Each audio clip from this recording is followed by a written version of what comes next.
Good morning, buongiorno, sobal khair. Welcome to the opening ceremony that will lead us through international workshops to this TechSkills Forum 2026. Hello, my name is Melina and I'm from European School Zagreb. Croatia.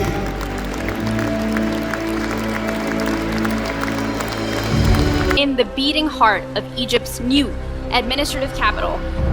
This is a place that's dedicated to knowledge and innovation, and thus we would like to bring this vision to life.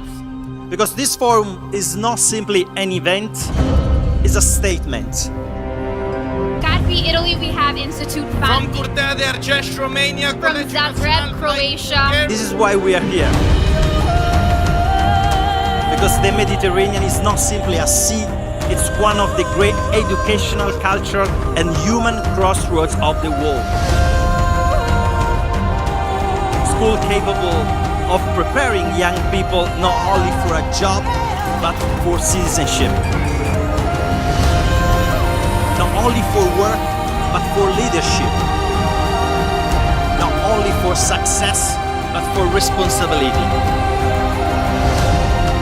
It will be your turn to present the outcome of your challenges to the Minister of Education, institution, and international delegations.